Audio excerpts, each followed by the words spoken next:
بالله من الشيطان الرجيم. بسم الله الرحمن الرحيم. وإذ قتلتم نفسا فادارأتم فيها والله مخرج ما كنتم تكتمون. فقلنا اضربوه ببعضها كذلك يحيي الله الموتى ويريكم آياته لعلكم تعقلون.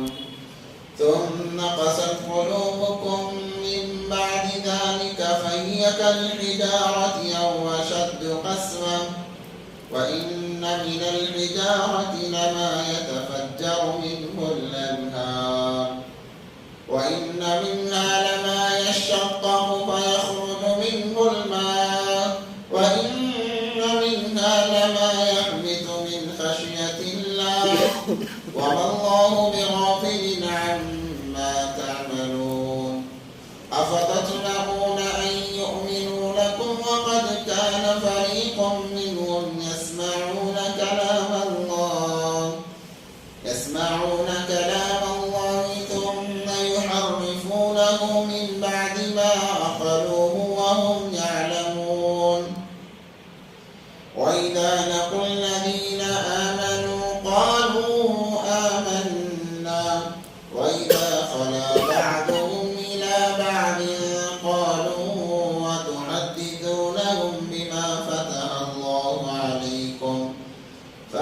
الله عليكم ليحاجوكم به عند ربكم أفلا تعقلون. أولا يعلمون أن الله يعلم ما يسرون وما يعلنون. ومنهم أميون لا يعلمون الكتاب إلا أماني وإن هم إلا يظنون. فويل للذين يكتبون الكتاب بأيديهم ثم يقولون هذا من عند الله ليشتروا به ثمنا قليلا فويل لهم مما كتبت أيديهم وويل لهم مما يكسبون. وقالوا لا تمسنا النار إلا أياما معدودة قل اتخذتم عند الله عهدا فلن يخلف الله عهده أم تقولون على الله ما لا تعلمون. بلى من كسب سيئة وأحاطت به خطيئته فأولئك أصحاب النار هم فيها خالدون. والذين آمنوا وعملوا الصالحات أولئك أصحاب الجنة هم فيها خالدون. صدق الله العظيم. الحمدللہ، جیسا کہ آپ گزشتہ ہفتے سن رہے تھے، بنی اسرائیل کا تذکرہ چل رہا ہے کہ بنی اسرائیل کے قوم پر اللہ تبارک و تعالیٰ نے کتنے ہی انعامات سے انہیں نوازا. اللہ تبارک و تعالیٰ کی قدرتوں کو انہوں نے دیکھا. اس کے باوجود وہ ایک ایسی قوم تھی کہ لگاتار اللہ کی نافرمانیاں کرتی رہتی.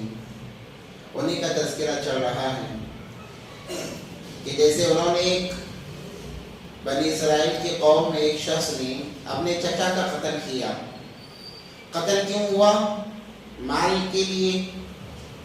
چچا بہت مالدار تھا اور اس کی ایک خوبصورت بیٹی تھی. یہ ہمیشہ ایک تاک میں لگا تھا کہ چچا کا انتقال ہو جائے میں بیٹی سے نکاح کر لوں گا اور میراث میں بھی مجھے بہت سارا حصہ مل جائے گا اور بیٹی کا جو حصہ ہے وہ بھی میرا ہو جائے گا. تو مال کے غرض سے اس نے اپنے چچا کا قتل کر دیا. جب دیکھا کہ مرنے کے لیے تیار نہیں ہے، اس سے رہا نہیں گیا، تو اس نے قتل کر دیا. اور ظاہر سی بات ہے، جب انسان کے دل کے اندر مال کی محبت آتی ہے، عہدے کی محبت آتی ہے، شروع میں بھی میں بتایا تھا 2 چیزوں کی محبت انسان کو غارت کر دیتی ہے. ایک مال کی محبت، دوسرے عہدے کی محبت. یہ دو چیزیں ایسے ہیں کہ انسان ان دو چیزوں کو پانے کے لیے کسی بھی حد تک جا سکتا ہے. ایمان تو دور کی بات ہے، انسان کسی بھی حد تک ان دو چیزوں کو پانے کے لیے جا سکتا ہے. وہ نہ انسانیت کا خیال رکھتا ہے، پاس و لحاظ رکھتا ہے، نہ رشتہ داری کا رکھتا ہے، کسی کا بھی پاس و لحاظ نہیں رہتا. اسی لیے قیامت کے اندر اللہ تبارک و تعالی جو انسان مال اور عہدے کے لیے اپنے آخرت کو برباد کیا ہوگا، اللہ ان کو بلائیں گے. قرآن پاک کے اندر ہے وَأَمَّا مَنْ أُوتِيَ كِتَابَهُ بِشِمَالِهِ فَيَقُولُ يَا لَيْتَنِي لَمْ أُوتَ كِتَابِيَهْ. چونکہ اس کا نام اعمال بائیں ہاتھ میں دیا جائے گا تو وہ انسان حسرتوں کے مارے کہے گا کاش کہ یہ نام اعمال مجھے نہ دیا ہوتا. یا لیتنی لم اوت کتابیہ ولم ادری ما حسابیہ. حساب کا دن نہ آیا ہوتا کیونکہ اسے حساب دینا پڑے گا. ولم ادری ما حسابیہ یا لیتہا کانت القاضیہ. اب یہاں سے اللہ فرمائے ما اغنا عنی مالیہ ہلک عنی سلطانیہ. وہ کیوں یہ کہے گا کہ اللہ یہ نام اعمال میرے ہاتھ میں نہ دیا ہوتا اور حساب کا وقت پیش نہ آیا ہوتا. یہ کیوں کہہ رہا ہے انسان؟ اس لیے کہ وہ ما اغنا عنی مالیہ ہلک عنی سلطانیہ. اس کے مال نے اسے نفع نہیں دیا اور اس کی حکومت نے اسے ڈبو دیا، برباد کر دیا، جس کی وجہ سے انسان کہے گا کہ کاش وہ دن نہ آیا ہوتا تو میں بچ جاتا. تو مال اور عہدہ ایک ایسی چیز ہے کہ انسان کسی چیز کا اس کے اندر پاس و لحاظ نہیں رکھتا. تو اس شخص نے بھی اپنے چچا کو قتل کر دیا اور ایک گناہ ہو گیا. جب انسان گناہ کرتا ہے اور گناہ کو گناہ نہیں سمجھتا تو وہ دوسرے گناہ میں خود بخود مبتلا ہو جاتا ہے. ایک گناہ کیا ہے انسان، اگر اس گناہ کو گناہ نہیں سمجھ رہا ہے تو خود بخود دوسرے گناہ میں مبتلا ہو جاتا ہے. تو اس نے قتل کیا. قتل کرنے کے بعد اپنے آپ کو بچانے کے لیے میت کو لے جا کر کسی اور کے دروازے پر ڈال کر آ گیا کہ لوگ سمجھیں. کیونکہ ایک عام ضابطہ تھا کہ لوگ جو دیکھتے اسی پر فیصلہ کرتے تھے. جب صبح اٹھ کر لوگ دیکھیں گے کہ فلاں کے گھر کے سامنے میت رکھی ہوئی ہے تو لوگ سوچیں گے کہ انہوں نے ہی قتل کیا ہے. اپنے آپ کو بچانے کے لیے اور اپنا الزام دوسروں کے سر ڈالنے کے لیے. حالانکہ یہ بہت بری بات ہے. انسان دوسرے کو نیچا اس لیے دکھاتا ہے کہ لوگوں کی نظروں میں یہ خود اونچا ہو جائے. انسان دوسروں پر الزام اس لیے لگاتا ہے کہ یہ خود اس الزام سے بری ہو جائے، جس کے نتیجے میں انسان گناہ پر گناہ کرتا جاتا ہے یہاں تک کہ اس کا دل بالکل سیاہ ہو جاتا ہے. اور ایک وقت ایسا بھی آتا ہے کہ اس کے دل پر مہر لگا دی جاتی ہے، اب کوئی فائدہ نہیں ہے. جیسے مشرکین کے لیے اللہ تبارک و تعالیٰ نے شروع میں فرما دیا کہ ختم اللہ علی قلوبہم. یہ نوبت اسی وقت میں آئے گی کہ جب انسان گناہ کو گناہ نہیں سمجھے گا تو گناہ کرتے جائے گا. اپنے آپ کو بچانے کے لیے دوسروں کو گراتا جائے گا، الزامات دوسروں پر لگاتا جائے گا، جس کی وجہ سے اس کا دل بالکل سیاہ ہو جائے گا. اب اللہ اس کے دل پر مہر لگا دیں گے. جیسے مثالیں ہمارے سامنے ہیں. ابو طالب نبی پاک صلی اللہ علیہ وسلم کے ہر حالت میں ساتھ دینے والے مگر ایمان انہوں نے قبول نہیں کیا ہے. اللہ نے فرمایا کہ انک لا تہدی من احببت. اے نبی جی کچھ ایسے لوگ بھی ہیں آپ چاہ کر بھی انہیں ایمان کی دولت نہیں دے سکتے. حالانکہ آپ نبی ہیں مگر آپ چاہ کر بھی انہیں ایمان کی دولت نہیں دے سکتے کیونکہ ہدایت ہمارے ہاتھوں میں ہے. تو یہ بچنے کے لیے وہاں ڈال کر آ گیا. جب چرچا ہوا موسیٰ علیہ السلام کے پاس یہ بات گئی تو موسیٰ علیہ السلام نے اللہ سے کہا اے اللہ. دیکھو اس کے اندر دوسری بات یہ بھی سمجھانا چاہ رہے اللہ تبارک و تعالیٰ نبی جو ہوتا ہے اسے علم غیب نہیں ہوتا ہے. علم غیب نبی کو بھی نہیں ہوتا ہے. اور جو معجزات ظاہر ہوتے ہیں نبی کی چاہت سے معجزات ظاہر نہیں ہوتے، اللہ کی چاہت سے ظاہر ہوتے ہیں. اللہ جب چاہتے ہیں نبی کے ہاتھ سے معجزہ ظاہر کر دیتے ہیں، جب چاہتے ہیں ظاہر نہیں کرتے. تو الغرض اللہ سے موسیٰ علیہ السلام نے پوچھا تو اللہ نے کہا کہ گائے کو کاٹا جائے، ذبح کیا جائے. اس میں بھی انہوں نے ہیلے بازیاں شروع کر دی، ایران دوران کی باتیں شروع کر دی کہ گائے کیسی ہونی چاہیے، دبلی ہونی چاہیے، موٹی ہونی چاہیے، بڑی عمر کی ہونی چاہیے، چھوٹی عمر کی ہونی چاہیے. وہ سوالات کرتے گئے، ان کے لیے پریشانیاں آتی گئی. آتی گئی یہاں تک کہ وہ ایک نوجوان کا واقعہ جو آپ نے سنا، اس کے بعد گائے کو ذبح کیا گیا، اس کے بعد میں ایک حصہ لگایا گیا، اسی کا یہاں پر تذکرہ ہو رہا ہے۔ وَإِذْ قَتَلْتُمْ نَفْسًا فَادَّارَأْتُمْ فِيهَا، اور یاد کرو اس وقت کو جب تم میں سے ایک نے کسی کو قتل کر دیا اور اپنا الزام دوسرے کے سر ڈالنے لگا کہ میں نے نہیں کیا، فلاں نے کیا ہے۔ وَاللَّهُ مُخْرِجٌ مَا كُنتُمْ تَكْتُمُونَ، اللہ تبارک و تعالیٰ وہ تمام چیزیں جانتے ہیں جو تم چھپاتے ہو۔ اللہ فرما رہے ہیں کہ تم جو بھی چھپانا چاہو اللہ سے کوئی چیز چھپی ہوئی نہیں ہے۔ اللہ تو ایسے عظیم و شان قدرت والے ہیں کہ کالے اندھیرے کے اندر کالے پہاڑ پر کالی چوٹی رینگتی ہے، چلتی ہے، اس کی آہٹوں کو سننے والے اور اس کے دل میں بات آنے سے پہلے اللہ کو تمام بات معلوم ہوتی ہے۔ انسان کے دل میں کون سے دن میں، کون سے سال میں، کون سے مہینے میں، کون سے ہفتے میں، کون سے دن میں، کون سے سیکنڈ میں کیا بات آنے والی ہے، اللہ کو تمام پہلے ہی سے بتا رہے ہیں۔ اللہ اتنی بڑی قدرت والے ہیں۔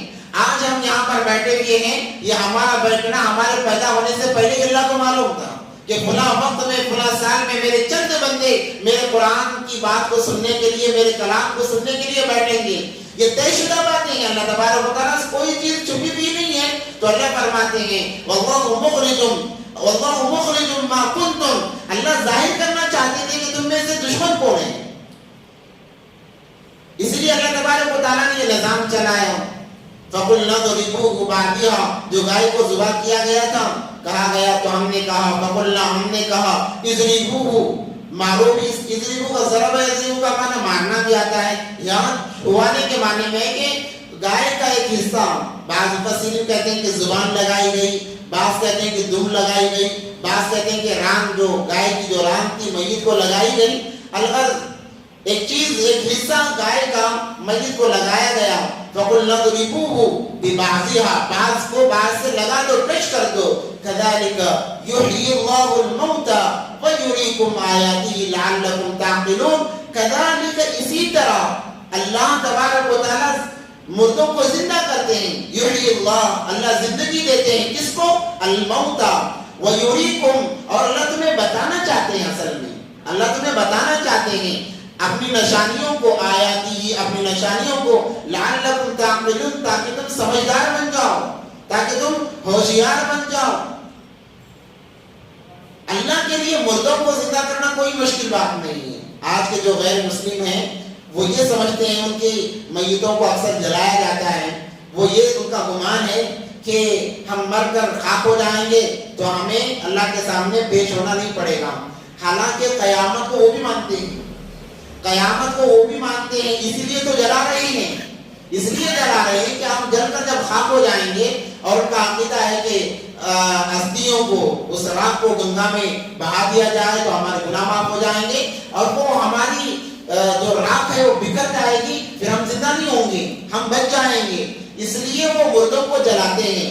مگر اللہ فرماتے ہیں جیسے میں نے تمہیں پہلے پیدا کیا، پہلے تمہارا کوئی نام و نشان نہیں تھا، تم بس ذرات میں جو سورج کی پہلی کرن زمین پر جیسے ہی پڑتی ہے، اس کرن کی روشنائی میں چند ذرات نظر آتے ہیں، اصل وہ انسان ہیں۔ اللہ نے ذرات سے دانہ بنایا، دانے کو زمین کے اندر بونے کے بعد میں ایک پودا نکلا، اس پودے سے پھول آیا، پھول سے پھل آیا ہے، پھل آنے کے بعد اللہ نے اس کے اندر رس ڈالا، اس میں مٹھاس ڈالی، انسان کی غذا کا ذریعہ بنا، جب انسان نے اسے کھایا تو اس سے خون بنا، اور خون سے اللہ نے منی بنایا، اور منی کے ناپاک قطرے سے اللہ نے بہترین انسان کا ڈھانچہ بنا دیا۔ اللہ فرماتے ہیں کہ جیسے تم پہلے کچھ نہیں تھے، میں نے تمہیں بنایا، جب تم مر کر ختم ہو جاؤ گے، تمہاری راکھ کو بکھیر دیا جائے گا، میں بنانے پر قادر ہوں، میں بنانے پر قادر ہوں، کوئی انکار نہیں کر سکتا۔ حضرت عزیر علیہ السلام، آگے چل کر سورہ بقرہ کے ختم پر وہ واقعہ آئے گا، دو واقعات آئیں گے، ایک ابراہیم علیہ السلام کا اور ایک حضرت عزیر علیہ السلام کا۔ حضرت عزیر علیہ السلام ایک بستی پر سے گزرے، کھنڈرات جو بالکل ختم ہو چکے تھے۔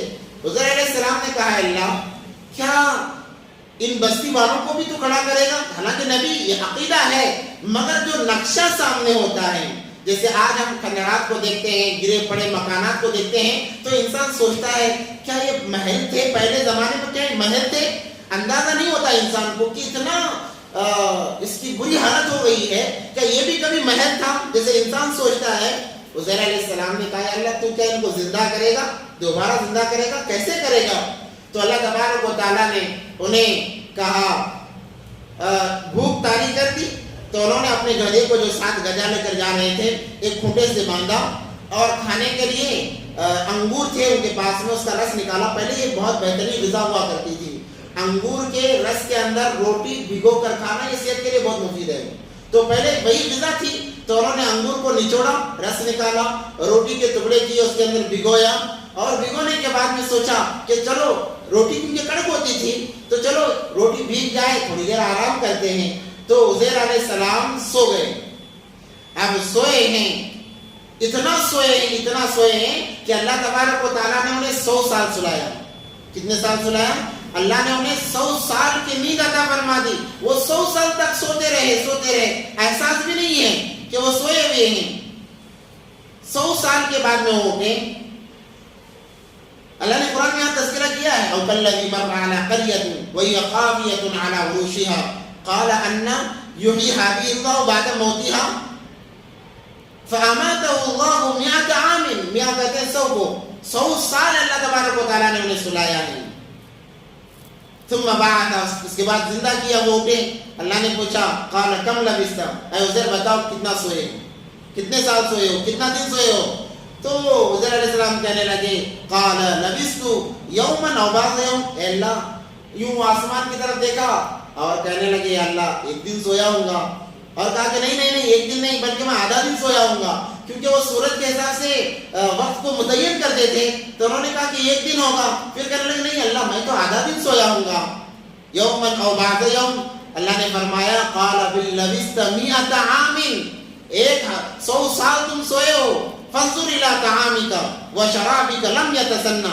اللہ نے کہا اپنے کھانے کو دیکھو.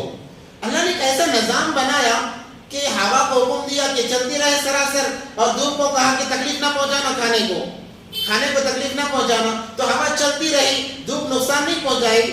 گویا یوں محسوس ہوتا تھا کہ ابھی تھوڑی دیر پہلے رس کو نکال کر روٹیوں کو بھگویا ہے, یوں محسوس ہوتا تھا. اور اس کے بعد میں اللہ نے کہا فانظر الی طعامک و شرابک, تمہارے پانی پینے کی چیز کو دیکھو. حالانکہ پانی خراب ہو جاتا ہے. لم یتسنى, کوئی ٹھس سے بس نہیں ہوا ہے. اور اللہ نے کہا وانظر الی حمارک, اب دیکھو گدھے کی طرف تمہاری.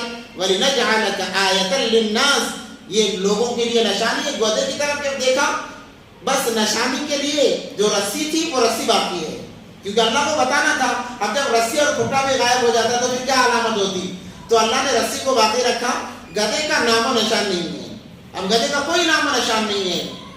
وانظر الی العظام کیف ننشزها, جب انہوں نے دیکھا تو پریشان ہو گیا, اللہ یہ کیا معاملہ ہے؟ اللہ نے کہا کہ دیکھو اس طرف دیکھتے رہو.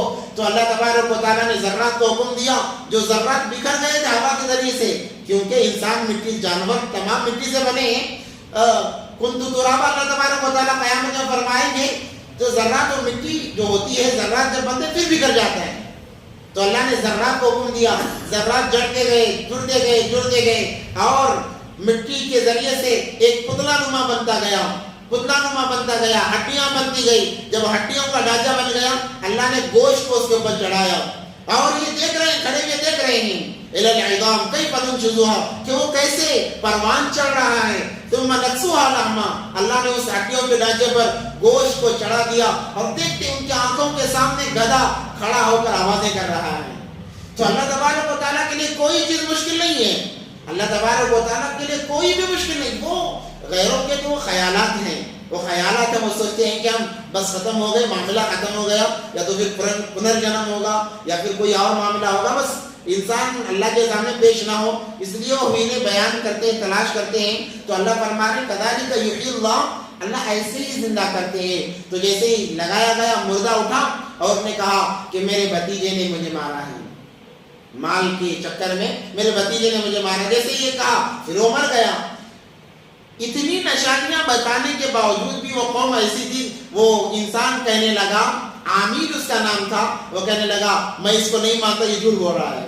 پھر بھی میت کو کہہ رہا ہے کہ یہ جھوٹ بول رہا ہے. یعنی ایسی نشانیاں دیکھنے کے باوجود بھی بنی اسرائیل ماننے کے لیے تیار نہیں تھے.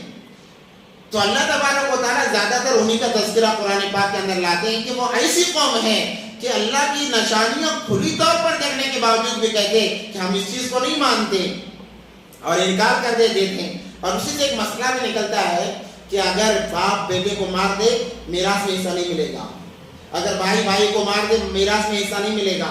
جو میراث ہوتی ہے, ایک انسان مر گیا تو اس کا جتنا بھی مال ہے تدفین کے بعد میں کفن دفن میں جو خرچہ ہوتا ہے اس میں خرچ کیا جائے گا پہلی فرصت میں, اور دوسرے نمبر پر جو قرض ہے قرض کی ادائیگی کی جائے گی. یہ دو چیزیں ہونے کے بعد جتنا بھی اس کا ترکہ بچے گا, مال بچے گا, اس کے اولاد میں, اس کے ورثہ میں, خاندان والوں میں تقسیم ہو جائے گا. مگر اگر کوئی انسان اپنے باپ کو مار دیتا ہے, کسی کو مار دیتا ہے, قریبی ہی ہو مار دے, تو اس کو میراث کے اندر اس کا حصہ نہیں دیا جائے گا. یہ اللہ نے ایک قانون بنا دیا ہے. اس کے بعد میں اللہ تبارک و تعالیٰ فرماتے ہیں کہ دیکھو انسان جب کوئی علامت دیکھتا ہے, نشانی دیکھتا ہے, تو اس کا دل ڈرنا چاہیے. بھائی جب یہ ہو سکتا ہے تو کچھ بھی ہو سکتا ہے, اللہ کچھ بھی کرنے پر قادر ہے. تو انسان کا دل ڈرنا چاہیے اور اللہ کی یاد میں لگنا چاہیے. اللہ نے دلوں کی 3 قسمیں بیان کی ہیں. 3 قسم کے دل ہوتے ہیں اور اللہ نے پتھر کی مثال دے کر سمجھایا کہ ایک دل ایسا ہے گویا کہ پتھر ہے, کچھ بھی اس سے نفع ہونے والا نہیں. اور پتھر کے اقسام بتائے اللہ تبارک و تعالیٰ نے کہ پتھر میں بھی ہے ایسی قسمیں ہیں کہ جو ایک پتھر ایسا ہے کہ جو اللہ کی یاد سے روتا ہے اور اس سے پانی نکلتا ہے, جسے ہم چشمہ کہتے ہیں. آپ بڑے بڑے پہاڑوں پر جائیں, پتھر سے پانی نکل رہا ہوتا ہے, وہ پتھر اللہ کے خشیت سے جب روتا ہے تو اس سے پانی نکلتا ہے, اللہ کی خشیت سے روتا ہے. اور اللہ نے کہا کہ اور ایک پتھر ایسا ہے جو بہت زیادہ اللہ سے ڈرتا ہے, خوف کرتا ہے, جس کی وجہ سے بہت چشمے اس سے نکلتے ہیں.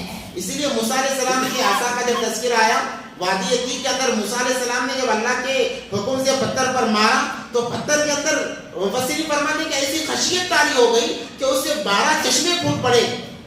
12 چشمے پھوٹ پڑے. یہ پتھر کے خوف کی علامت ہے.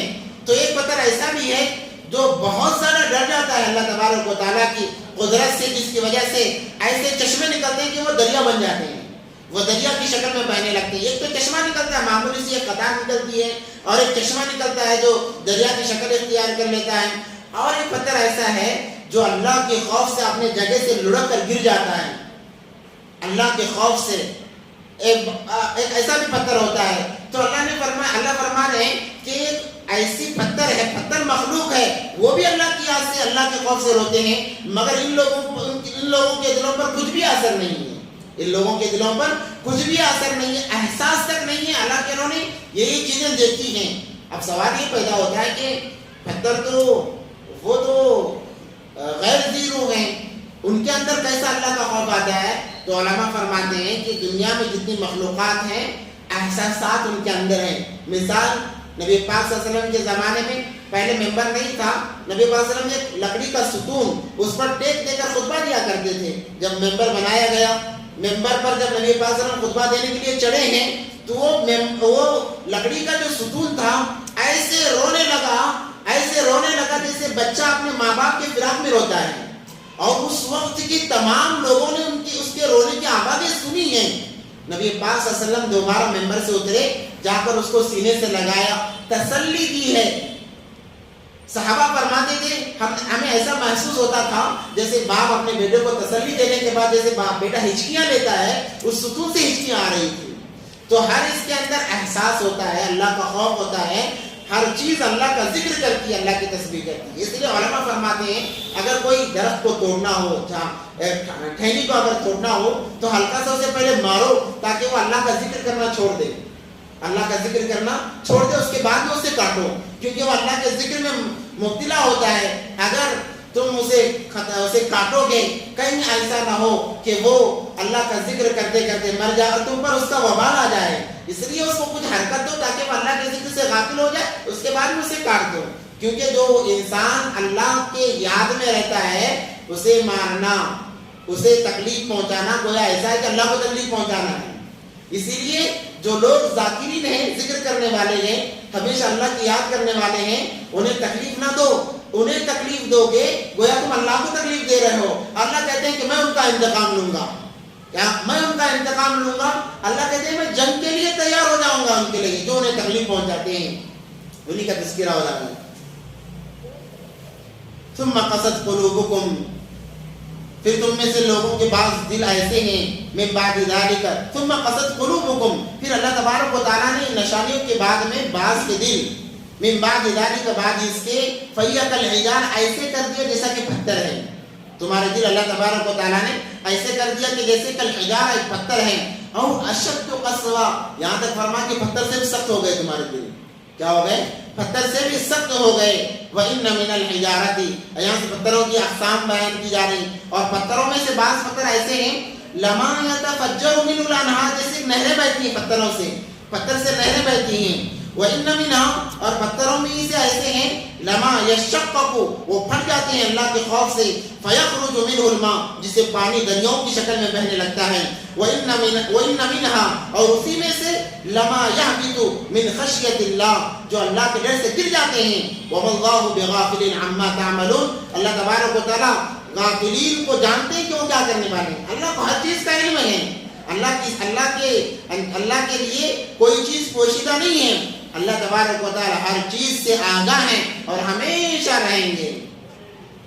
افتطمعونکم ان یؤمنوا لکم وقد کان فریق منهم یسمعون کلام اللہ، تمہارا کیا گمان ہے کہ وہ تمہاری بات مان لیں گے؟ وقد کان فریق منهم، حالانکہ اس میں سے ایک فریق نے، ایک جماعت نے، یسمعون کلام اللہ کے کلام کو سنا ہے. ثم یحرفونہ، اور اس کو بدل دیا، پھر اس کو بدل دیا. من بعد ما عقلوه وهم يعلمون، حالانکہ وہ چیز کو جانتے تھے. اب یہاں پر ان 70 لوگوں کا تذکرہ ہو رہا ہے کہ 70 لوگ موسیٰ علیہ السلام کے ساتھ گئے کوئی طور پر. انہوں نے کہا کہ ہم اللہ کی آواز جب تک نہیں سنیں گے ہم کیسے یقین کریں گے؟ تو ہم اللہ کی آواز کو سننا چاہتے ہیں. انہوں نے کہا کہ ہم اللہ کی آواز کو سننا چاہتے ہیں. تو موسیٰ علیہ السلام نے اللہ سے فریاد کی، تو اللہ تبارک و تعالیٰ نے موسیٰ علیہ السلام کو تو کوئی طور پر بلا لیا اور اپنی آواز ان 70 لوگوں کو سنائی. اللہ کا کلام ان لوگوں نے سنا ہے. اللہ کا کلام لوگ، یہ بڑے خوش قسمت لوگ ہیں. اللہ کا کلام کسی نے اس سے پہلے نہیں سنا تھا، مگر انہوں نے موسیٰ علیہ السلام سے خواہش ظاہر کی کہ ہم اس وقت تک نہیں مانیں گے. ہو سکتا ہے نبی پر یہ اعتبار نہیں کرتے تھے، نبیوں پر. خود موسیٰ علیہ السلام کے ذریعے سے انہوں نے ایسے ایسے معجزات دیکھے، اس کے بعد بھی کہہ رہے ہیں ہو سکتا ہے تم اپنی طرف سے کہہ رہے ہو کہ ہم نہیں مانیں گے جب تک اپنے کانوں سے نہ سن لیں. تو موسیٰ علیہ السلام نے کہا چلو تمہیں بھی سنا دیتے ہیں. تو اللہ تبارک و تعالیٰ نے اپنے کلام کو سنایا، اپنے کلام کو انہیں دنیا ہی کے اندر سنایا. اس کے بعد کہنے لگے کہ ہو سکتا ہے کہ تمہاری آواز ہو، تم اپنے آپ کو اللہ بنا کر پیش کر رہے ہوگے، ہم اس وقت تک نہیں مانیں گے جب تک ہم اپنی آنکھوں سے نہ دیکھ لیں. گویا کہ ان کا ارادہ ماننے کا نہیں ہے.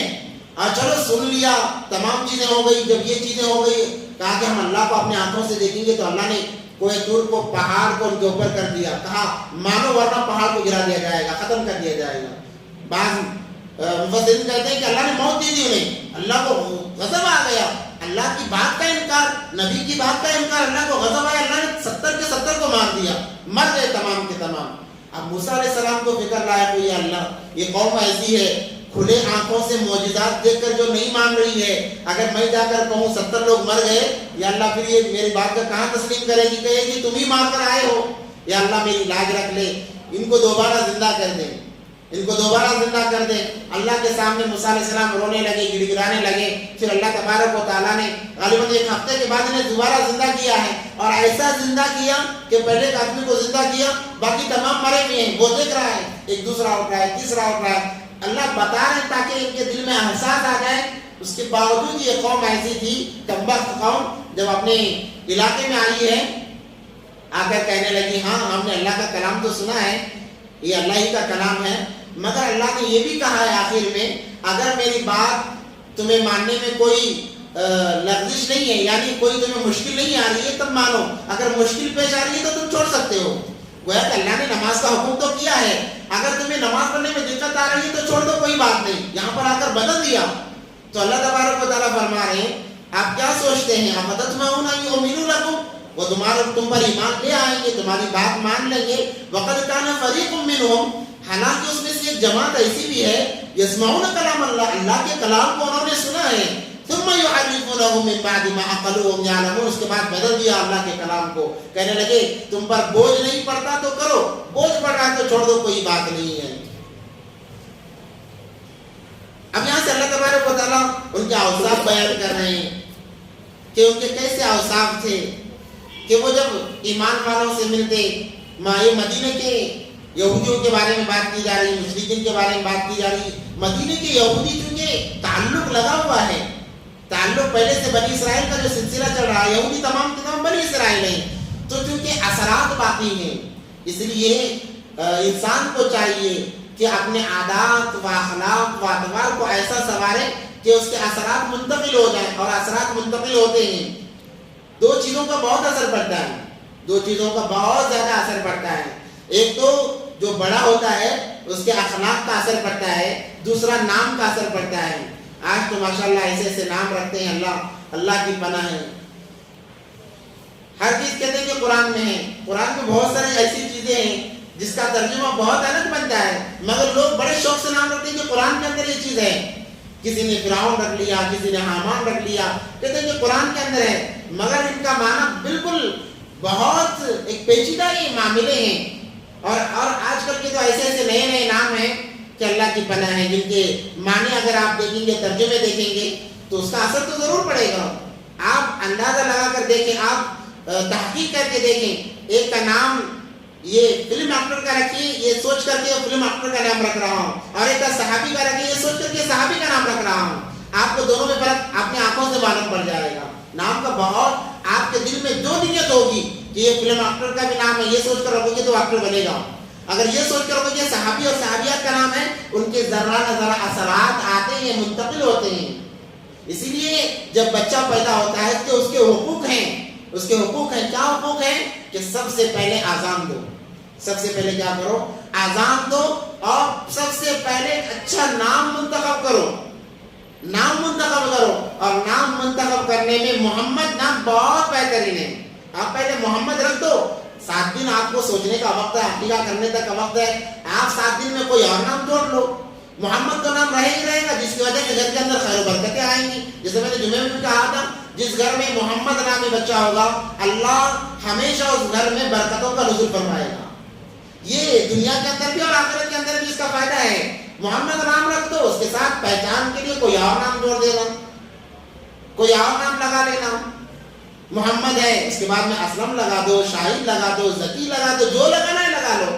لڑکی پیدا ہو جائے, سب سے پہلے نام فاطمہ رکھ دو, اس کے اثرات پڑتے ہیں. اس کے بعد 7 دن آپ کے پاس وقت ہے, جو نام چاہے جوڑ لینا, کوئی معاملہ نہیں ہے. اور آج کل جو ایک رواج ہے, آزاد دینے میں تاخیر ہوتی ہے. دیکھو بچے کے اندر نافرمانی کا مادہ, جب انسان کے کان میں آزاد دینے میں تاخیر ہوگی تو نافرمانی کا مادہ اسی وقت سے شروع ہو جائے گا.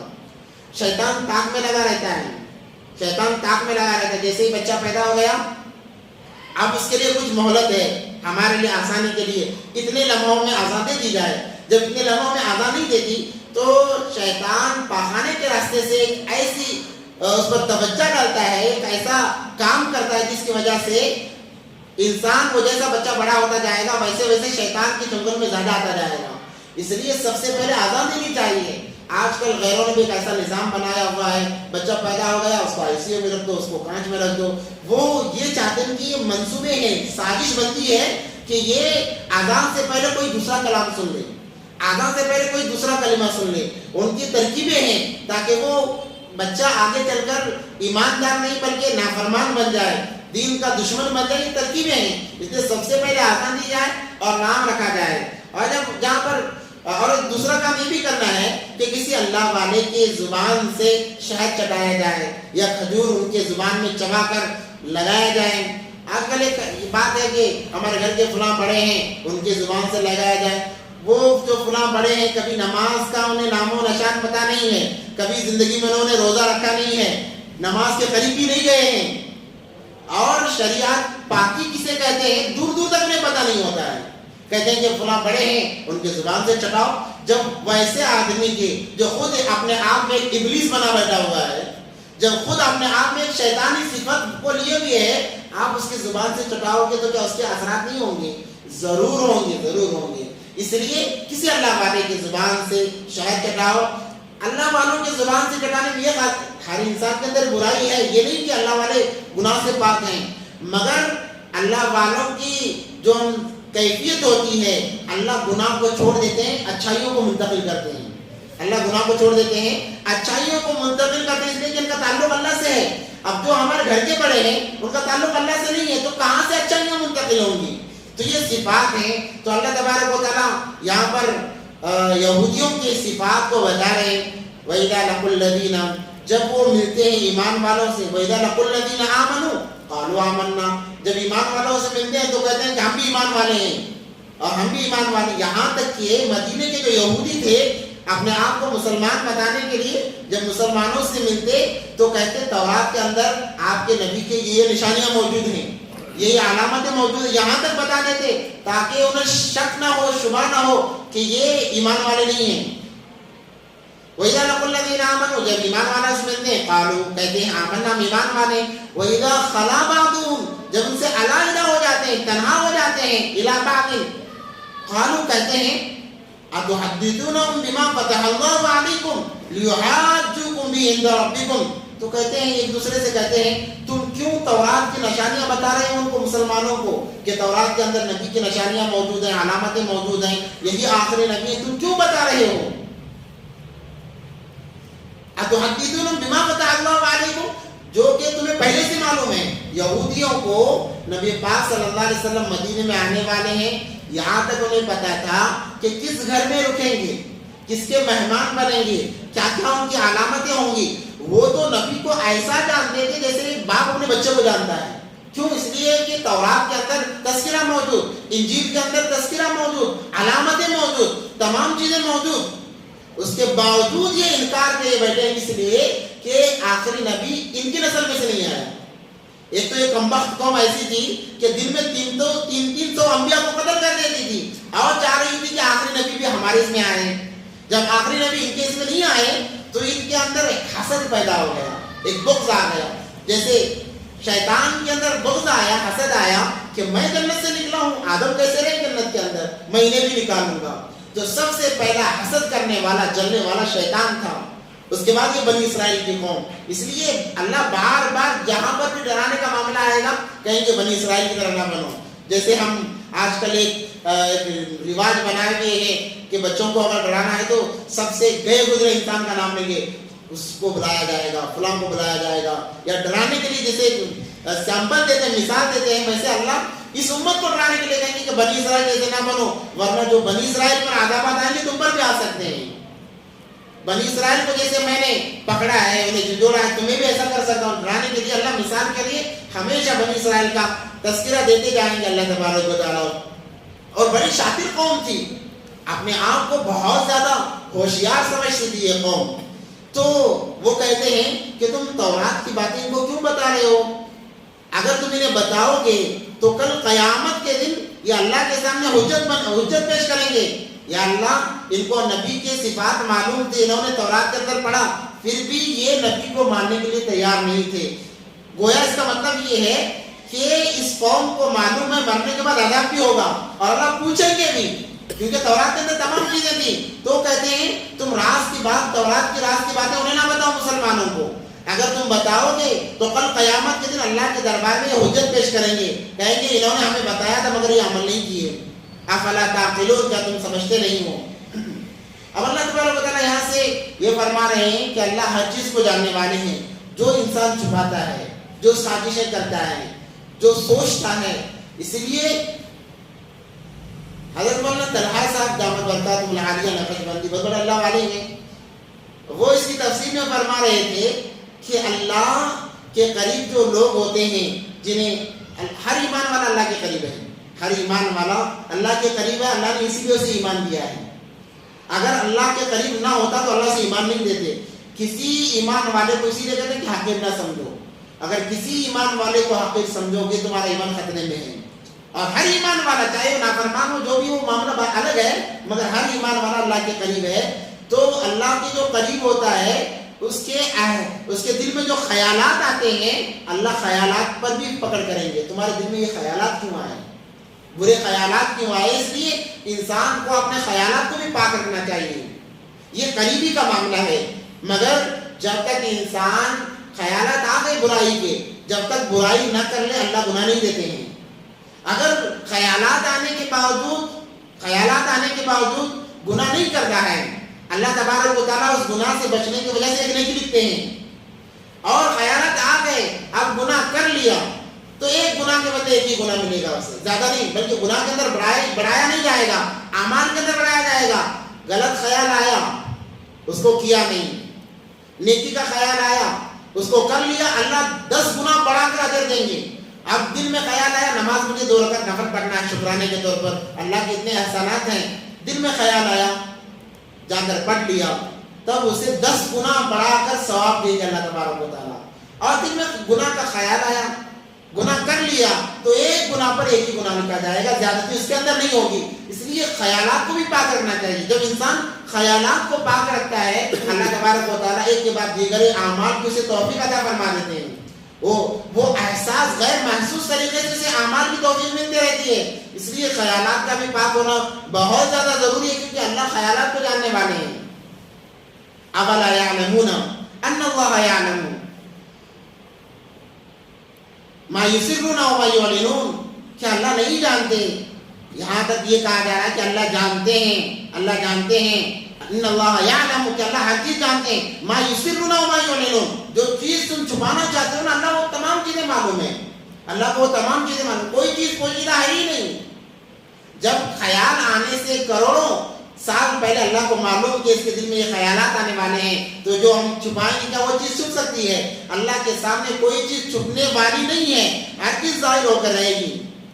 وَمِنْهُمْ أُمِّيُّونَ، اب یہاں سے ایک تذکرہ ہو رہا ہے بنی اسرائیل کے علماء کا، بلکہ ہر ایک انسان کا، وہ انسان کا جو حق بات ہونے کے باوجود چھپاتے ہیں. آج کل بھی ایسے لوگ ہیں، آج کل بھی ایسے لوگ موجود ہیں، حالانکہ علماء میں موجود ہیں، علماء میں بھی ایسے لوگ موجود ہیں. اسی لیے بہت پیاری حدیث ہے، بہت ڈرنے کی بات ہے علماء کو. اس کے اندر 2 باتیں ہیں. ایک تو دیکھو اگر عالم نافرمان ہے، یہاں تک کہ زانی بھی ہے، زنا کر رہا ہے، علی اعلان زانی بھی ہے، علماء فرماتے تب بھی اس کے بارے میں بدگمانی نہ رکھو، اس کا اور اللہ کا معاملہ ہے، آپ اللہ کے حوالے کر دو، آپ اس سے کٹ جاؤ، آپ اس سے کٹ جاؤ، اس سے الگ ہو جاؤ. حالانکہ یہ چیز ہوتی نہیں ہے. اللہ کسی کو اپنی صفت میں سے ایک صفت عطا کر دے، علم دے، اور وہ زانی ویسا ہو نہیں سکتا ہے. اللہ اسے بچا لیتے ہیں. اگر خیر ایک اندازے کے اعتبار سے اگر وہ برا بھی ہو تو اللہ کہتے ہیں اس کو علم دینے والا میں ہوں، میں اس سے نمٹ لوں گا. اور اللہ ایسے نمٹنے کی حدیث ہے کہ قیامت کے دن سب سے پہلے 3 لوگوں کو لایا جائے گا، 3 لوگوں کو بلایا جائے گا. اس کے اندر سب سے پہلا عالم ہوگا. اللہ اسے بلائیں گے اور پوچھیں گے جو میں نے علم دیا ہے اس پر تم نے کیا عمل کیا ہے؟ اگر تو واعظ تھا، بیان کرنے والا تھا، تو کیوں کرتا تھا؟ تعریف کے لیے، تو تعریف کے لیے کرتا تھا. تیری تعریف ہو گئی دنیا کے اندر، لوگ تجھے علامہ کہتے تھے، فہامہ کہتے تھے، میری رضا کے لیے تو نے نہیں کیا ہے. اور اسے منہ کے بل گھسیٹ کر جہنم میں ڈال دیا جائے گا. یا یوں فرمایا کہ اللہ اس عالم کے ذریعے سے جہنم کی آگ کو دہکائیں گے. دوسرا مالدار ہے، اسے کہا جائے گا، وہ کہے گا یا اللہ میں نے مال خرچ کیا تیرے لیے، تیری رضا کے لیے، غریبوں کو دیا، میں نے فلاں کام کیا، فلاں کام کیا. وہ اپنے کارنامے گنوائے گا. اللہ کہیں گے تو نے غریب کو اس لیے دیا کہ لوگ تجھے مالدار کہیں، تو نے فلاں میں لاکھوں اس لیے لگائیں کہ لوگ تجھے مالدار کہیں، سخی کہیں. دنیا میں کہا جا چکا اب تیرا کوئی بدل نہیں ہے. یہ کہہ کر اسے جہنم میں گھسیٹ کر ڈال دیا جائے گا، بلکہ جہنم کی آگ کو اس سے دہکایا جائے گا. بہت ڈرنے کی بات ہے. آج کل علماء بھی ایسے ہیں جو اپنے پیٹ کے لیے یا دنیاوی غرض کے لیے جیسا سامنے والا ہوتا ہے ویسے فیصلے کر دیتے ہیں، فتوے دے دیتے ہیں. اللہ سے بہت زیادہ ڈرنے کی بات ہے، بہت زیادہ ڈرنے کی بات ہے. جتنا جانکار جاننے والا انسان ہوگا اس کی پکڑ اتنا زیادہ ہوگی. ایک انسان کو کچھ بھی پتا نہیں ہے، اگر وہ گناہ کرتا ہے ایک گناہ لکھا جائے گا. ایک انسان کو معلوم ہے کہ چیز گناہ ہے، جب وہ کرتا ہے کہ ڈبل گناہ لکھا جائے گا، کیونکہ اسے معلوم ہے. معلوم ہونے کے باوجود وہ اس پر اڑ رہا ہے، پھر بھی کر رہا ہے. اگر اس ایک گناہ ہے، انسان کو معلوم کہ یہ گناہ ہے، اس کے باوجود وہ کام کر رہا ہے، اگر اس کے اندر اس کی موت آ گئی تو وہ مرتد ہو کر مرے گا، ایمان کی حالت میں نہیں مرے گا، اس لیے بہت ڈرنا چاہیے۔ تو یہودی علماء کیا کرتے تھے، یہودی علماء کیا کرتے، توریت ہے اس کے نسخے تیار کرتے تھے، اس کے کتابیں، چھوٹی چھوٹی کتابیں تیار کرتے تھے، خود اپنے ہاتھوں سے لکھتے تھے اور اپنے آپ کو جیسے چاہیے ویسی باتیں شامل کر دیتے تھے۔ فلاں اگر حاکم کہے کہ ایسا اس کو جائز کر دو تو اس کے اندر لکھ دیتے کہ یہ چیز جائز ہے فلاں فلاں طریقے سے۔ دیکھو آج بھی ایسے ہیں، آپ کے مطابق آپ کو فتویٰ مل جائے گا، آپ کے مطابق آپ جھوٹ پر ہیں، آپ گمراہی پر ہیں، آپ کسی عالم سے فتویٰ مانگ رہے ہیں لاکھوں دے کر، تو وہ حدیث بھی لائے گا، قرآن کی آیتیں مل جائیں۔ قرآن ایک ایسی چیز ہے، اگر چوری کی اجازت اگر چاہے گا دلیل کے اعتبار سے تو اسے دلیل نظر آ جائے گی، حدیث میں اگر تلاش کرے گا دلیل کے اعتبار سے دلیل نظر آ جائے گی اسے۔ اسی لیے اللہ نے کہا بعض قرآن والے ایسے ہیں اسی قرآن کی وجہ سے وہ ذلیل بھی ہو رہے ہیں، اور بعض لوگ ایسے ہیں جو اونچائی پر بھی جا رہے ہیں۔ اب فلاں چیز ہے حالانکہ ناجائز ہے، سود ناجائز ہے، مگر آج ایسے بھی علماء ہیں جو راستے بدل کر میں بھی جائز ہے۔ کیسے جائز ہو سکتا ہے؟ یعنی قرآن کے سامنے اپنی ہوشیاری کو بتانا چاہ رہے ہیں، یہ بہت بری بات ہے، اور فتوے دے رہے ہیں۔ اور لوگ بھی ایسے ہیں کہتے ہیں کہ ہم اتنا دیں گے آپ ہمارے حق میں فیصلہ کر دو۔ آج کے قاضی بھی ویسے نہیں کر رہے ہیں کہ پیسے لے کر نام فیصلے کر رہے ہیں، بہت زیادہ ڈرنے کی بات ہے۔ میں یہ نہیں کہتا کہ میں ان پر الزام لگا رہا ہوں، مگر افسوس ہے۔ اس لیے انسان کو چاہیے کہ جب اپنے معاملات کسی سے جوڑ رہا ہے دینی معاملے میں، مسئلے معلوم کرنے میں، تو چاپلوسی جو کرنے والے علماء ان سے نہ ملیں، ان سے تعلقات نہ جوڑیں، بلکہ جو حق گو ہیں ان سے اپنا معاملہ رکھیں۔ آپ سے ان کی کوئی غرض نہیں ہوگی، آپ ویسے لوگوں سے جا کر مسئلے معلوم کریں، ورنہ چاپلوسی کرنے والے تو بہت مل جائیں گے۔ اللہم اغفرنا منہ۔ تو یہ لوگ کیا کیا کرتے تھے، حاکم جیسے کرتا تورات کے اندر سے نسخے لکھ کے اپنے ہاتھ سے اور ان کے موافق فیصلے کر دیتے ہیں، انہیں کا تذکرہ ہو رہا ہے۔ وَمِنْهُمْ أُمِّيُّونَ، اس لیے کہ بہت لوگ ایسے تھے جو لکھنا پڑھنا نہیں جانتے تھے۔ اب کون جانتے ہیں؟ علماء، یہودی علماء جانتے ہیں۔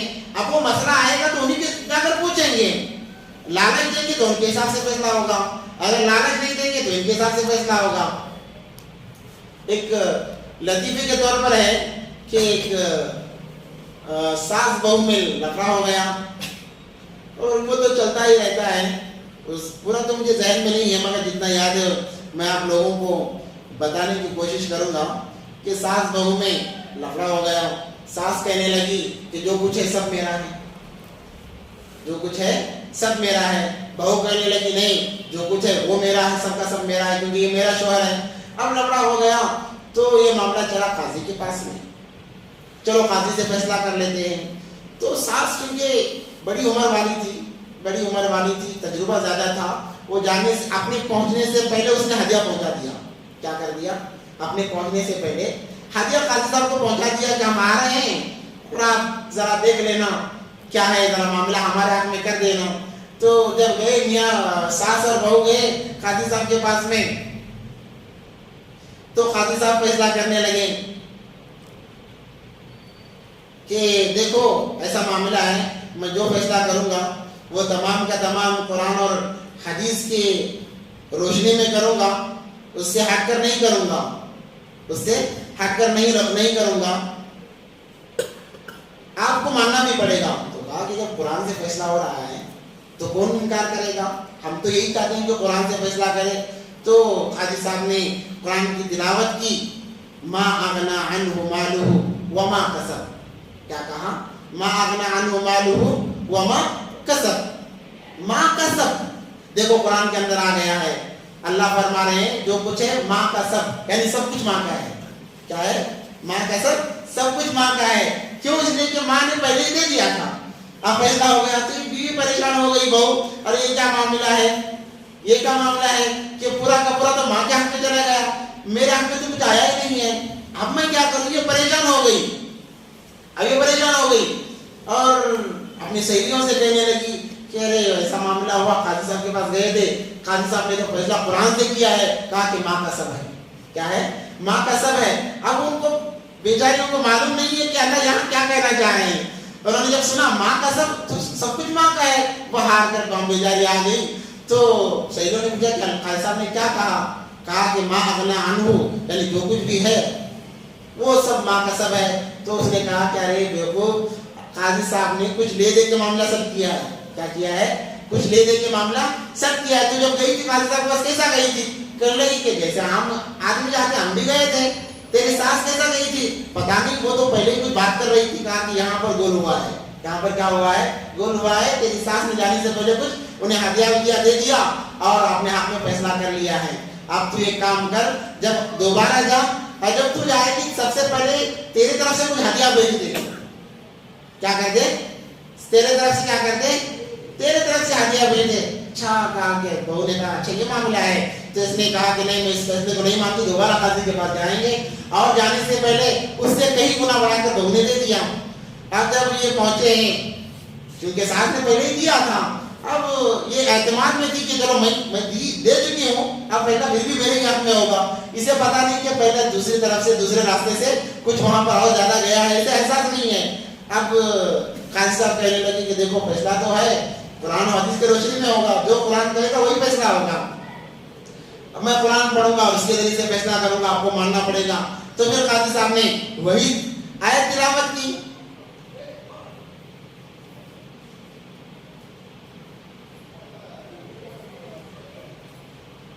اب تلاوت کرتے ہوئے کہنے لگے قاضی صاحب تبت یدا ابی لہب وتب ما اغنا عنہ مالہ وما کسب. تو گزر چکا تھا.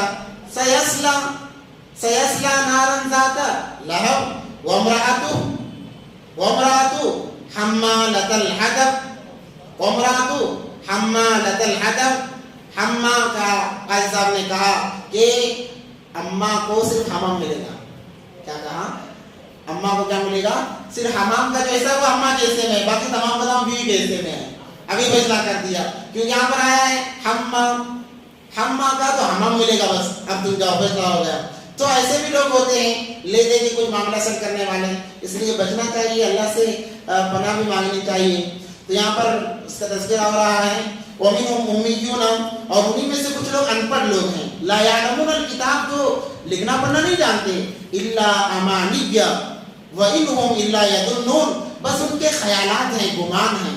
وہ گمان کرتے ہیں کہ ہمارے لوگوں نے ایسے کہا تو ایسے ہی ہوگا.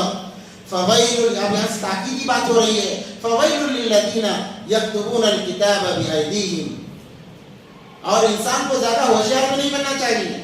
جب جتنا انسان ہوشیاری کرے گا دین کے معاملے میں، اتنا اسے دھوکہ ملے گا اور اتنا اسے مار کھانا پڑے گا. ہوشیاری سے اور ایک لطیفہ ذہن میں آیا. ایک دھوبی تھا، اس کا ایک گدھا تھا. اب وہ دھوبی گدھے کے اوپر لاد کر اس کو کمزور کر دیا، بالکل دبلا پتلا تھا. ایک مرتبہ اس کو لے کے جا رہا، بادشاہ وہاں سے گزرا، تو بادشاہ نے پوچھا کہ بھائی کہاں جا رہے ہو گدھے کو لے کر؟ اس نے کہا کہ گدھا بیچنے جا رہا ہوں، مجھے پیسوں کی سخت ضرورت ہے، بیچنے جا رہا ہوں.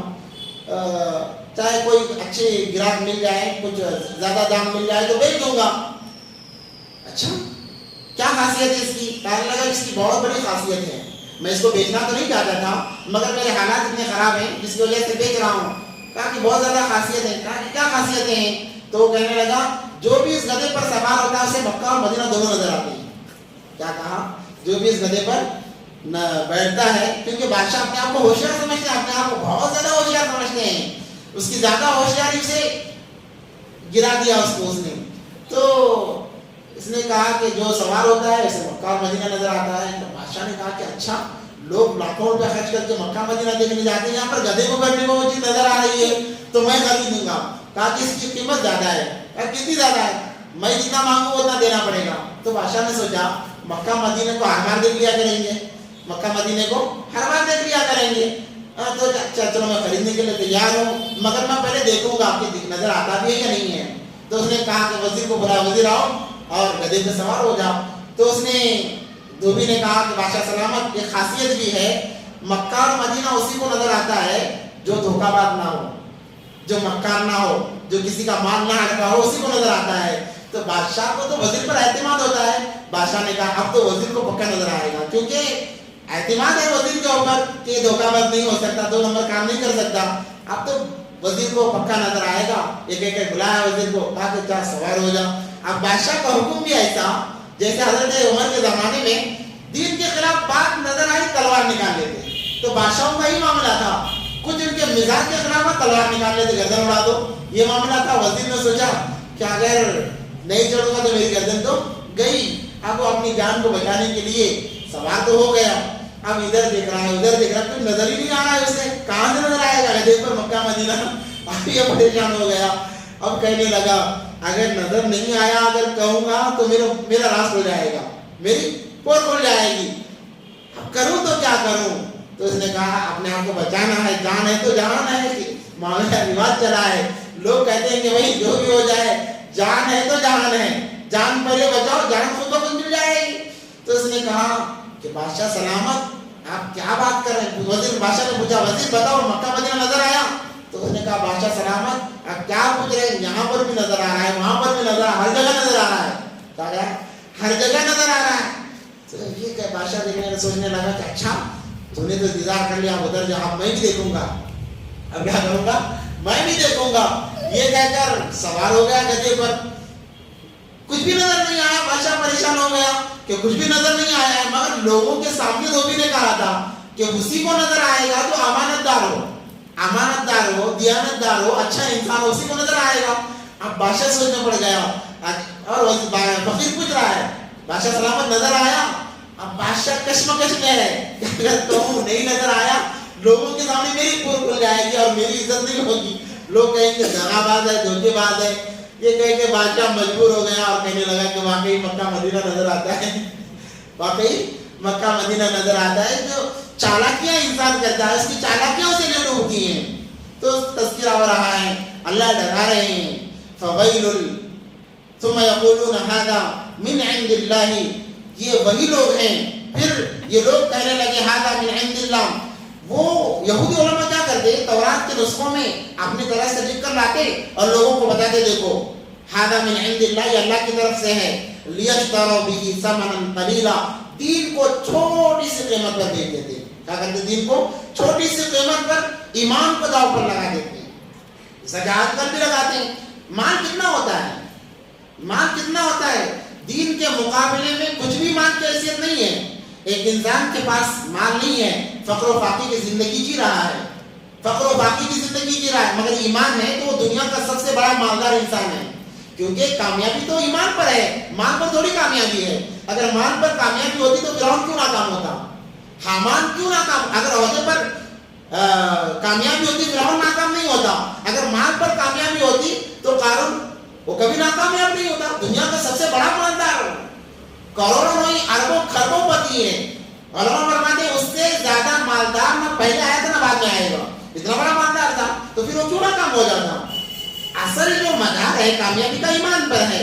تو کہہ رہے اللہ تبارک و تعالیٰ یشتروا به ثمنا قلیلا, چھوٹی سی قیمت پر, بالکل کمزور مچھر کے پر کے برابر بھی جس کی حیثیت نہیں ہے, اس قیمت پر ایمان کو بیچ رہے ہیں. اللہ ڈراتے ہیں جو ایسا کام کرتے ہیں فویل لہم, فویل لہم مما کتبت ایدیہم, بربادی ہے ان لوگوں کے لیے جو اپنے ہاتھوں سے لکھتے ہیں.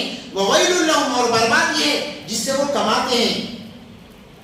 نسخوں کو رد و بدل کر دیا اور کہا تمہارے ہاتھ میں فیصلہ کر دیا, اور اس سے جو آمدنی آئی وہ آمدنی کو اللہ نے کہا کہ یہ سب سے خسارے کی آمدنی ہے.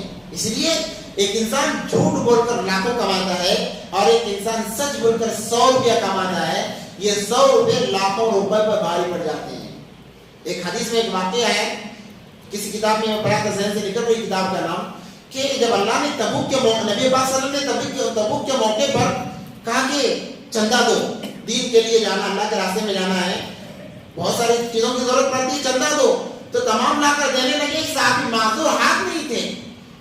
اب وہ گئے یہودی کے باغ میں, جا کر انہوں نے کہا کہ میں کام کروں گا, باغات کو پانی ڈالوں گا, آپ میری مدد کر دینا. کیا مدد کر دینا, کہ میں اپنے دانتوں میں رسی ڈال کر کھینچوں گا, جب وہ ڈول آ جائے آپ ڈول کو اٹھا کر رکھ دینا بس. یہ کہہ کے وہ صحابی ڈول جب رکھ دیا جاتا اپنے دانتوں سے پکڑ کے لے جا کر درخت کو پانی ڈالتے. کیوں, اللہ کے نبی نے مانگا ہے، اللہ کے نبی نے مانگا ہے میں نہ دوں، حالانکہ معذور ہیں، اللہ کے پاس کوئی پکڑ نہیں ہے، اللہ کے پاس کوئی پکڑ نہیں ہے، معذور ہے، اپنی حیثیت کے موافق لوگ دے رہے ہیں، ان کی حیثیت نہیں ہے، مگر اللہ کے نبی مانگ رہے ہیں، میں کیوں نہ دوں؟ یہ جذبہ ایمان کا یہ جذبہ ہوتا ہے۔ آج ہم سے اللہ کے نام پر مانگا جاتا ہے، اللہ کے گھر کے نام پر مانگا جاتا ہے، ہم چھانتے ہیں، ہاتھ ڈال دیا، کیا ہے یہ 500 کا اس کو نہیں، 200 کا اس کو بھی نکالو، 100 کا اس کو بھی نکالو، ہاں 10 کا، ہاں یہ چل جائے گا، اب 10 کا نوٹ نکال رہے ہیں، 1000 روپے میں سے 10۔ کیا اللہ کے گھر کی قدر و قیمت اتنی ہے ہمارے نزدیک؟ وہ اللہ کا گھر کہ انسان ضرورت سے بھی آئے، جب تک رہے گا اللہ کی رحمت میں رہے گا، اللہ کی رحمت میں رہے گا، ثواب لکھا جا رہا ہے۔ آپ دنیاوی غرض سے مسجد میں آؤ، ٹھہرو، آپ سوچ نہیں سکتے جب تک آپ رہو گے ایک ایک لمحہ نیکی کا شمار ہوگا، ایک ایک لمحہ۔ اب اس گھر کے لیے، اللہ کے گھر کے نام کے لیے مانگا جائے تو 10 روپیہ، اب 10 بھی نہ لگا، یا تو 500 ہے، یا تو 100 ہے، تو 200 کو اندازہ ہو گیا۔ بڑے ماہر ہمارے لوگ ہیں کاؤنٹنگ کرنے میں، ہاتھ لگاتے ہی معلوم پڑتے 500 کا ہے، اس کو نہیں دیں گے، یہ نہیں چلے گا، ہاتھ لگاتے ہی معلوم کہ 200 کا، یہ بھی نہیں چلے گا، 100 یہ بھی نہیں چلے گا، 10 اب 10 نہیں ہے تو 5 تلاش کرتے ہیں اس جیب میں، 1-2 روپے کہیں پڑے ہوں گے۔ اللہ کے نام پر مانگا جائے، میں کیوں نہ دوں؟ اس کے ذریعے سے انہوں نے کھجوریں اکٹھی کی اور لے جا کر جب دینے لگے، نبی پاک صلی اللہ علیہ وسلم نے کہا اس کھجوروں کو جو مال جمع تھا اس کے اوپر پھیلا دیا کہ اللہ، اور دعا کی، اللہ دعا کیا بہترین دعا کی اللہ کے نبی پاک صلی اللہ علیہ وسلم نے، اللہ اکبر، قربان جائیں نبی پاک صلی اللہ علیہ وسلم کے ادا پر۔ دیکھو یہاں پر 2 خاصیتیں میں آپ کو بتاتا ہوں۔ اللہ کے نبی نے جب مانگا، حضرت عمر نے رضی اللہ عنہ نے سوچا کہ اب میرے پاس مال ہے، ابو بکر کے پاس اتنا زیادہ مال نہیں ہے، اب میرے پاس مال ہے، ابو بکر کے پاس اتنا زیادہ مال نہیں ہے، اب میں زیادہ مال دوں گا، ابو بکر رضی اللہ عنہ سے آگے بڑھ جاؤں گا۔ شوق ہے، جذبہ ہے تو دین میں آگے بڑھنے کا، دنیا داری میں نہیں، دین میں آگے بڑھنے کا، میں زیادہ دوں گا۔ نبی پاک صلی اللہ علیہ وسلم حضرت عمر، حضرت ابو بکر رضی اللہ عنہ تمام کا تمام لا کر رکھ دیے، اب کچھ بھی باقی نہیں ہے۔ حضرت عمر آدھا مال جتنا تھا، 1 لاکھ تھے تو 50 گھر میں رکھا، 50,000 لا کے دے دیا۔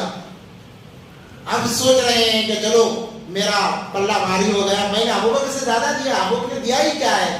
یہاں پر نبی پاک صلی اللہ علیہ وسلم قربان جائیں، ابو بکر کے دل پر کبھی بار نہ ہو، کیونکہ زیادہ مال ان کا ہے۔ نبی پاک صلی اللہ علیہ وسلم نے سوال ہی بدل دیا، نبی پاک صلی اللہ علیہ وسلم نے یہ نہیں پوچھا کہ کون کتنا لایا ہے، اللہ کے نبی پاک صلی اللہ علیہ وسلم نے فرمایا کون کتنا چھوڑ کر آیا ہے، کون کیا چھوڑا ہے، گھر میں کیا چھوڑا ہے۔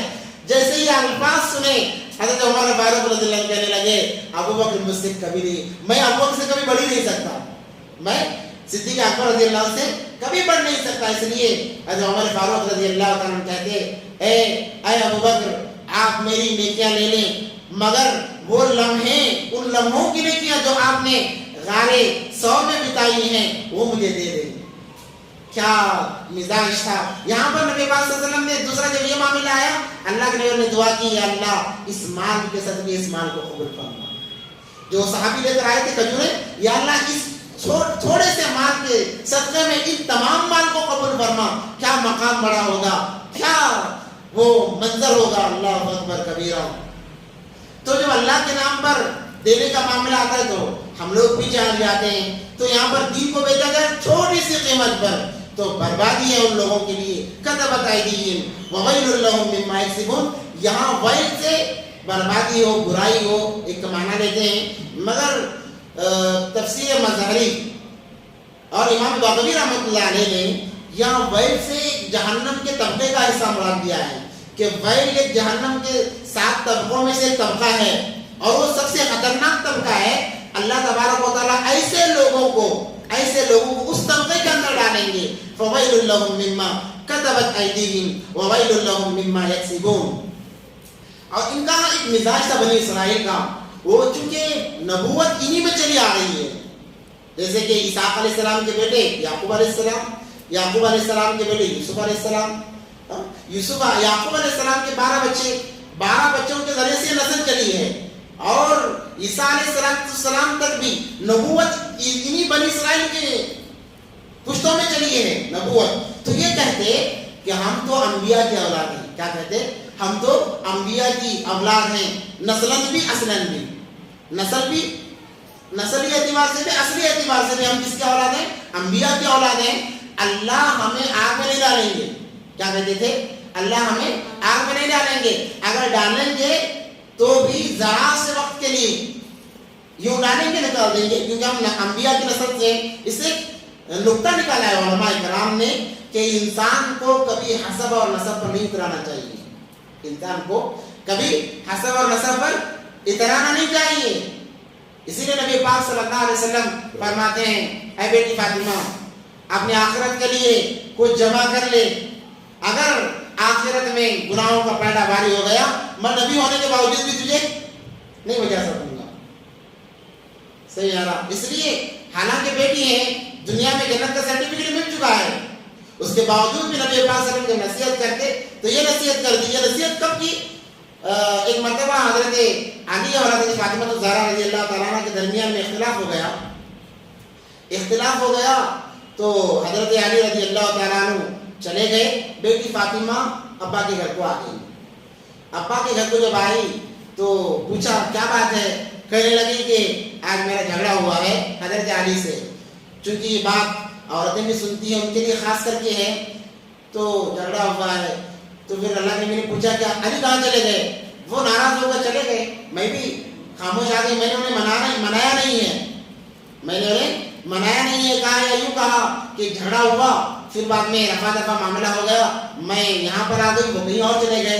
تو اللہ کے نبی نے دوبارہ پوچھا کیا علی نے تمہیں معاف کیا؟ کہا کہ ہاں معاف کر دیا. پھر پوچھا کہ علی نے تمہیں معاف کر دیا کہ تمہارا نباہ ہو گیا؟ کہا کہ اللہ کے نبی ہاں ہو گیا ہے. تو حضرت فاطمہ الزہرا رضی اللہ عنہ نے پوچھا اللہ کے نبی کیا بات ہے, آپ ایسا کیوں پوچھ رہے ہیں؟ تو اللہ کے نبی پاک صلی اللہ علیہ وسلم نے فرمایا تم لڑ کر آئے ہو, اگر اس درمیان علی تم سے ناراض ہو کر چلے جاتے, یہاں آنے تک تمہاری موت ہو جاتی, میں اللہ کا نبی ہونے کے باوجود بھی تمہیں جہنم سے نہیں بچا سکتا تھا. میں اللہ کا نبی ہونے کے باوجود بھی تمہیں جہنم سے نہیں بچا سکتا تھا. یہ بتا رہے شوہر کی عظمت کو بتانے کے لیے کہ شوہر کا اتنا مقام ہے عورت کے لیے. اپنے شوہر کی کبھی نافرمانی نہ کرو, ان کی نافرمانی کر کر تم جنت کو نہیں پا سکتی.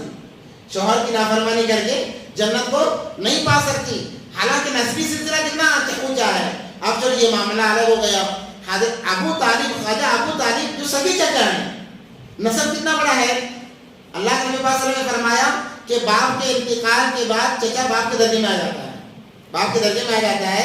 ویسے ہی معاملہ کرنا ہوگا بچے کو جیسے باپ کے ساتھ معاملہ کرتا ہے. مگر نسب کتنا اونچا ہے, مگر ایمان نہیں ہے, تو وہ نسبی سلسلہ کو آپ کو فائدہ نہیں دے رہا ہے. تو حسب اور نسب پر اترانا نہیں چاہیے. اپنے اعمال, لنا اعمالنا ولکم اعمالکم, میرے اعمال میرے ساتھ ہوں گے, تمہارے اعمال تمہارے ساتھ ہوں گے. اس لیے انسان کو اپنے اعمال کی فکر کرنی ہے.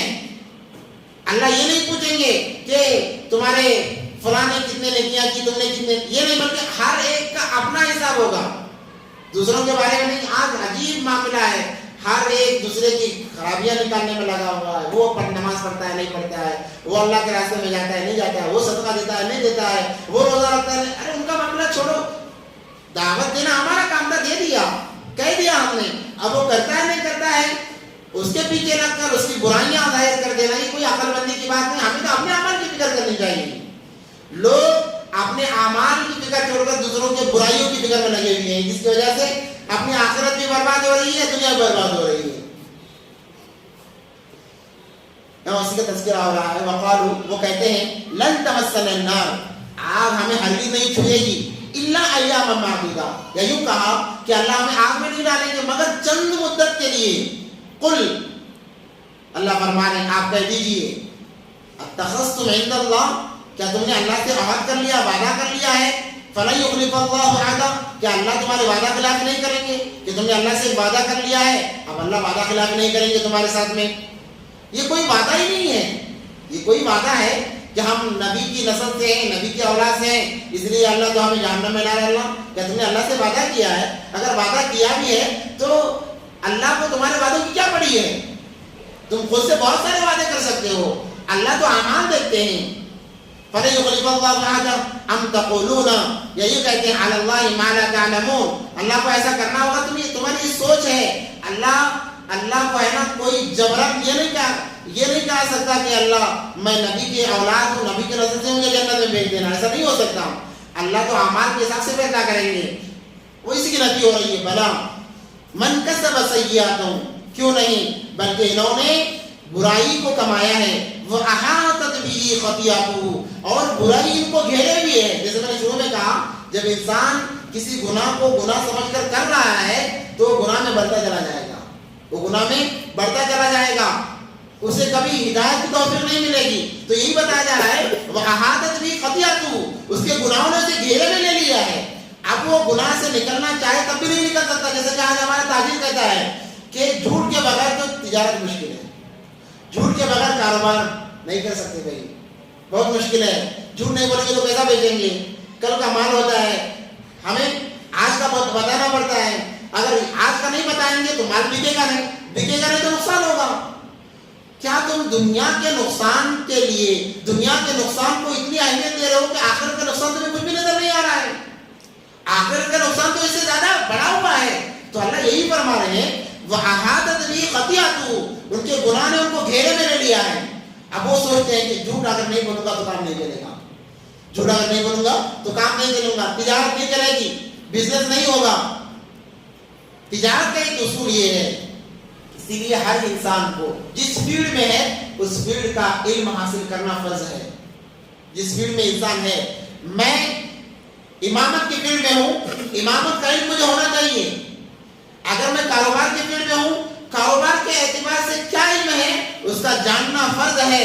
اگر آپ کاروبار کا علم جانے بغیر کاروبار کرو گے دو نقصان ہوں گے، ایک تو دنیا بھی نقصان ہوگا، آخرت کا نقصان تو ہے ہی ہے. اس لیے ان چیزوں کا علم، بعض لوگ کیا کہتے ہیں ڈاکٹری اگر ہے تو ڈاکٹری کا علم، ڈاکٹر ہونے کے ناطے مجھ پر کیا احکام لاگو ہوتے ہیں. بعض لوگ کہتے ہیں ارے ان علماء کو ڈاکٹری کیا معلوم، انجینئرنگ کیا معلوم. کوئی عالم جب تک ان فنون سے نہیں گزرتا وہ عالم نہیں بن سکتا.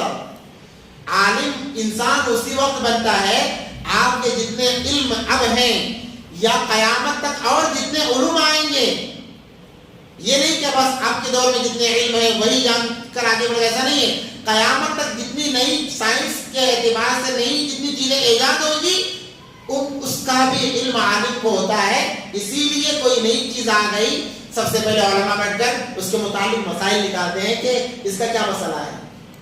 اب موبائل پہلے زمانے میں نہیں تھا تو اس کا علم علماء کے پاس تھا مگر اس پر تحقیق نہیں تھی. جیسے اب موبائل آ گیا، اب علماء نے بیٹھ کر مشورہ کیا کہ اب موبائل کے کیا احکام ہیں، نماز کے اندر اگر فون آ جائے تو کیا کیا جائے. تمام مسائل نکالے علماء نے. اب کیسے، جب انہوں نے پڑھائی نہیں تو کیسا نکالا؟ تو گویا قرآن انہوں نے پڑھ لیا ہے. اب قیامت تک جتنے سائنسی اعتبار سے ہر ایک اعتبار سے جو چیزیں آئیں گی قرآن کے اندر موجود ہیں. جب جب ان چیزوں کی ضرورت ہوگی علماء قرآن کی آیتوں پر غور کریں گے اور اس کے مسائل نکال کر آپ کو پیش کریں گے. اور یہ کہتے ہیں کہ بھائی ان کو ڈاکٹری کیا معلوم، ان کو تجارت کا کیا معلوم. آپ نے تجارت کا جب سوچا نہیں تھا اس سے کئی سینکڑوں پہلے علماء کو پتا تھا کہ تجارت میں کیا مسائل پیش آنے والے ہیں. آپ کہہ رہے ہو کہ علماء کو کیا معلوم تجارت کے معاملے میں. گویا آپ علماء کی نفی نہیں کر رہے، اللہ کی نفی کر رہے ہیں کہ اللہ کو کیا معلوم تجارت کے بارے میں، اللہ کو کیا معلوم کاروبار کے بارے میں، اللہ کو کیا معلوم ڈاکٹری کے بارے میں. ارے جو علم دینے والا ہے، جو سکھانے والا ہے، آپ اسے بول رہے ہیں. یعنی بچہ ایسا بول رہا ہے کہ ابا کو کیا معلوم چلنا کیسے ہے، ابا کو کیا معلوم چلنا کیسے. ارے وہ تمہیں انگلی پکڑ کر چلا رہا ہے، اسے نہیں پتا ہوگا تو وہ کسے پتا ہوگا. تو جس انسان جس فیلڈ میں جائے گا اس کا علم اسے حاصل کرنا فرض ہے. اگر ذرا سی بھی کوتاہی ہوئی اللہ پکڑ کریں گے. وَعَادَتْ بِهِ خَطِیئَتُهُ، جب انسان کسی چیز کو گناہ سمجھ کر کرتا ہے تو اس کے گناہ اس کو گھیر لیتے ہیں اور وہ اس سے نکل نہیں سکتا. اور کہا اللہ نے فَأُولَٰئِکَ أَصْحَابُ النَّارِ، یہی لوگ جہنم والے ہیں، یہی لوگ جہنم والے ہیں، آگ والے ہیں. فَأُولَٰئِکَ أَصْحَابُ النَّارِ، اور اتنا ہی نہیں هُمْ فِيهَا خَالِدُونَ، یہ اس میں ہمیشہ رہیں گے. یہودی چونکہ جانتے تھے پھر بھی انجان بن رہے ہیں، جان کر بھی انجان بن رہے ہیں. اللہ نے کہا یہ آگ والے ہیں، جہنم والے ہیں. اور ایسا نہیں کہ بس جہنم کا مزہ چکا کر انہیں نکالا جائے گا، ایسا نہیں ہے، بلکہ یہ جہنم کے اندر ہمیشہ رہیں گے. اور ایمان والوں کے لیے اللہ نے آسانی کر دی ہے کہ جب ایمان والا ایمان پر مرتا ہے اس کے گناہ کے بقدر انہیں جہنم میں ڈالا جائے گا. اور اس کے بعد جب اس کے گناہ معاف ہو جائیں گے اللہ اسے جہنم سے نکال کر جنت میں دوبارہ داخل کر سکتے. یہ امید لگائی جا سکتی ہے ایمان والے کے لیے. شرط یہ ہے کہ ایمان ہو، ورنہ بعض معاملات ایسے ہیں قولی اعتبار سے اور فعلی اعتبار سے. دو انسان کے ساتھ جڑے ہوئے ہیں. قول ایک زبانی اعتبار سے, فعل کام کے اعتبار سے. انسان ایسے کام کرتا ہے یا ایسے بولتا ہے جس کی وجہ سے انسان ایمان سے نکل جاتا ہے.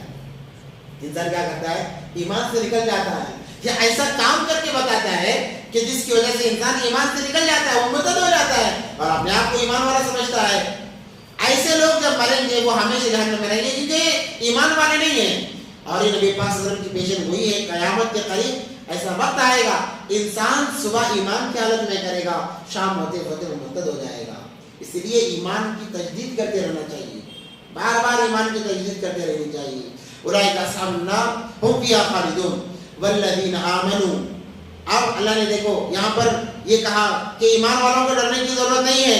والذین آمنوا, جو ایمان لائے, نیک اعمال کیے, وعملوا الصالحات, اولئک اصحاب الجنہ, یہ جنت والے ہیں, یہ جنت والے ہیں. ایک چیز ہے کہ انسان گناہ ہے بچنے کی کوشش کر رہا ہے مگر پھر بھی دیدہ و دانستہ اس میں ملوث ہو رہا ہے کہ انسان بچنا چاہتا ہے کہ میں بچ جاؤں گناہ سے, گناہ نہ کروں, مگر حالات ایسے ہیں کہ انسان گناہ کر بیٹھ رہا ہے.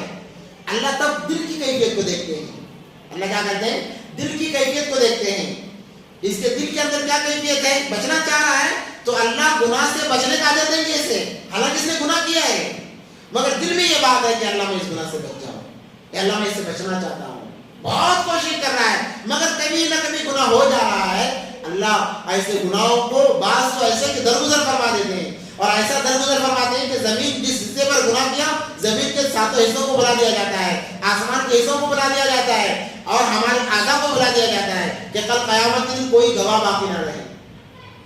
اور جو انسان گناہ سے بچنے کا سوچتا ہی نہیں ہے, معلوم ہے گناہ پھر بھی کر رہا ہے, جیسے کہ آج مسلمان کو معلوم ہے, اور بعض لوگ تو ایسے ہوشیار ہیں, اسے کیا کہتے ہیں معلوم, اسے دل شمع جسے کہتے ہیں, کہ وہ اپنی ہوشیاری کو جتانا چاہتے ہیں, ہم سے کوئی زیادہ ہوشیار نہیں ہے. جب انسان یہ سوچتا ہے کہ میں زیادہ ہوشیار ہوں, میں زیادہ چالاک ہوں, وہ ایسے حالات میں مبتلا ہو جاتا ہے, ایسے آزمائش میں وہ سوچ نہیں سکتا. ایک شوہر کا ایک لطیفہ آ گیا ذہن میں, لطیفہ اس لیے بول رہا ہوں تاکہ ہم جانتے رہیں, اس لیے بول رہا ہوں, وہ اس سے تعلق ہوتا ہے, کہیں نہ کہیں اس کا تعلق ہوتا ہے.